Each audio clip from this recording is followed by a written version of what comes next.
America ने India को currency monitoring list से बाहर कर दिया। गाइस अगर देखा जाए तो अमेरिका हर फील्ड के अंदर इंडिया को बहुत ज्यादा स्ट्रॉन्ग करते हुए आ रहा है। चाइना अभी भी करेंसी मॉनिटरिंग लिस्ट के अंदर मौजूद है। आज उसके ऊपर लिखा होगा मेड इन इंडिया। आप अपना मजाक उड़वा रहे हैं ना।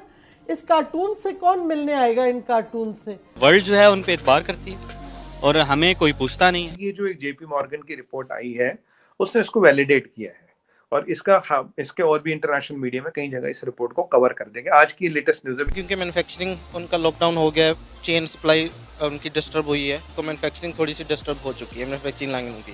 सो अभी उनकी इंडिया में ज़्यादा वो मूव कर रहे हैं। वो कुछ उनकी अपनी रीजंस हैं। एक तो उनका इंडिया को जो है वो बिजनेस फ्रेंडली। इस वक्त अगर देखा जाए तो एक चीज जो इंडिया थर्ड लार्जेस्ट इकोनॉमी बन रहा है इन 2027, यानी आज से एग्जैक्टली 5 इयर्स के बाद, ऑलमोस्ट 5 इयर्स के बाद या शायद उससे पहले रिपोर्ट आई है 5 साल में हम छोड़ देंगे जर्मनी और जापान को पीछे। चाइना में रिक्वायरमेंट है, चाइना भी रिसेशन में ऑलमोस्ट जा चुका है। चाइना का इकोनॉमिक आउटलुक रिवर्स हो गया है 2.3%।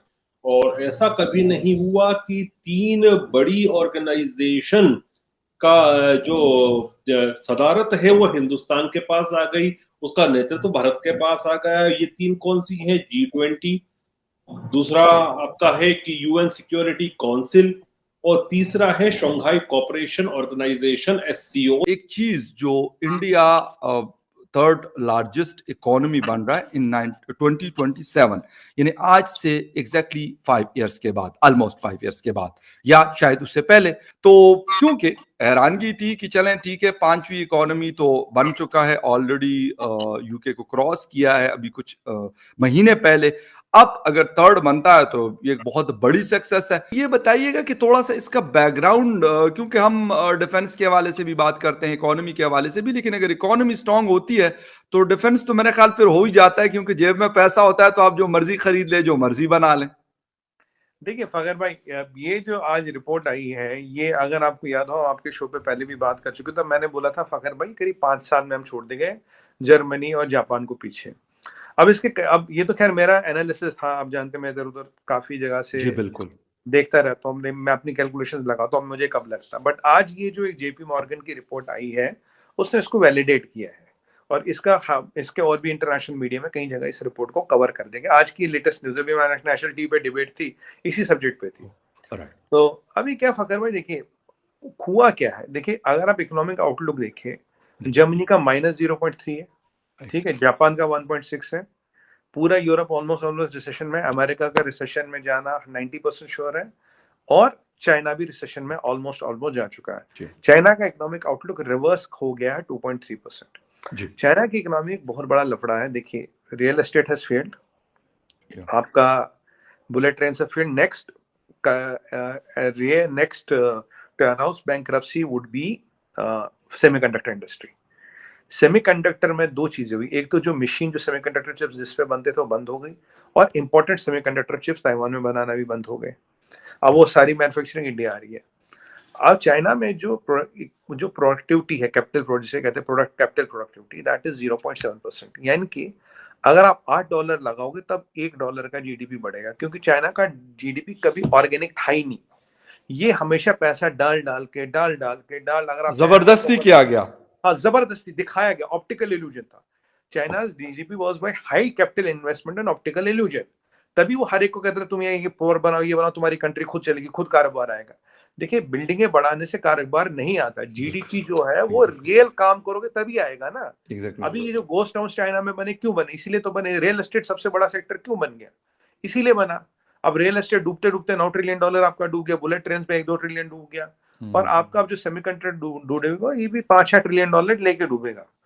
अब ये जो, इसीलिए आप देख रहे हैं कि 0 कोविड लगा रखा है, इसीलिए आप देख रहे हैं 100 करोड़ लोगों को बंद कर रखा, बाहर आने नहीं देते जी।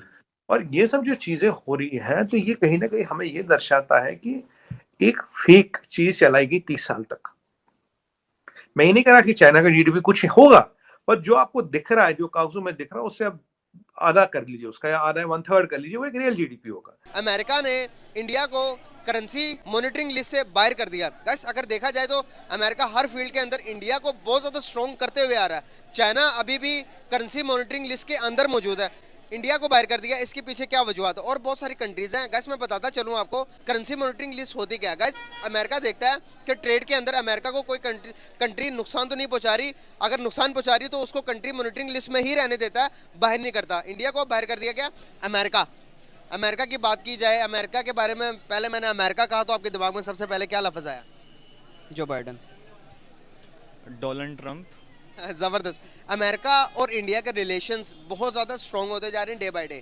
अब इसी स्ट्रॉन्ग रिलेशन के एक और सबूत अमेरिका ने दिया। अमेरिका ने इंडिया को करेंसी मॉनिटरिंग लिस्ट से बाहर कर दिया। क्या वजूहत है कि हर कोई कंट्री इंडिया को ज़्यादा प्रेफरेंस क्यों देती है एज कम्पेयर टू पाकिस्तान? मेरा ख्याल है कि पाकिस्तान में जो मतलब सीईओ की बात करें तो जिस तरह टेक्नोलॉजी की एजुकेशन है और इसके साथ साथ आप देखें प्रोफेशनल स्टडीज़ जो हैं उसकी तरफ रुझान कम है। मिसाल के तौर पे आप देखें कि पाकिस्तान में फ्रीलांसिंग है तो इंडिया के कितने साल बाद पाकिस्तान में इसका रुझान बढ़ा है। तो इन चीज़ों की तरफ हमारा रुझान बहुत कम है और उनका बहुत ज़्यादा रुझान है, तो इस वजह से मेरा ख्याल है कि वो उनको ज़्यादा प्रेफर करते हैं। आप क्या समझते हैं अमेरिका इंडिया को क्यों प्रेफर करता है ज़्यादा? देखें, जो जितनी बड़ी मार्केट होती है ना, आप उसके पास उतना ही जाते हैं। पैनोरामा में लोग किस लिए आते हैं? क्योंकि यहाँ पे मार्केट एक तो बहुत बड़ी है, ठीक है, और आप किसी भी गांव वाले इलाके में जाए वहाँ पे आपको ऐसा स्टोर नहीं मिलेगा। लेकिन इंडिया की जितनी आबादी है, 1.5 अरब आबादी है उनकी, तो जाहिर सी बात है वो बहुत बड़ी मार्केट है, वहाँ पे बिजनेस बहुत ज़्यादा है। तो बिजनेस ज़्यादा होने की वजह से अमेरिका को पता कि उनका इंटरेस्ट वहाँ पे है। बिल्कुल आप ठीक कह रही हैं। चाइना में क्योंकि मैन्युफैक्चरिंग उनका लॉकडाउन हो गया है, चेन सप्लाई उनकी डिस्टर्ब हुई है, तो मैन्युफैक्चरिंग थोड़ी सी डिस्टर्ब हो चुकी है, मैन्युफैक्चरिंग लाइन उनकी। सो अभी उनकी इंडिया में ज़्यादा वो मूव कर रहे हैं। वो कुछ उनकी अपनी रीजंस हैं। एक तो उनका इंडिया को जो है वो बिज़नेस फ्रेंडली इन्वायरमेंट है, ठीक है, उनकी जो गवर्नमेंट है, उनकी पॉलिसी है, वो बिज़नेस को प्रमोट कर रहे हैं। सेकंड नंबर पे वो एक टेक्नोलॉजी हब बनता जा रहा है। जैसे आप देखें कि कितने उनके अभी फ्रीलांसर्स आ रहे हैं, टेक्नोलॉजी पे काम कर रहे हैं, जो आईटी के, उनकी स्किल्ड लेबर एक प्रोडक्शन ज़्यादा है एज़ कम्पेयर टू पाकिस्तान। जैसे चाइना में एक स्किल्ड लेबर प्रोड्यूस होती है, ऐसी स्किल्ड लेबर है। थर्ड नंबर पे हम बात करें, क्योंकि नो डाउट इंडिया भी एक डेवलपिंग कंट्री है और साउथ एशिया का कंट्री है, तो उसमें भी जो लेबर है वो एज़ कम्पेयर टू बाकी कंट्री सस्ती होती है।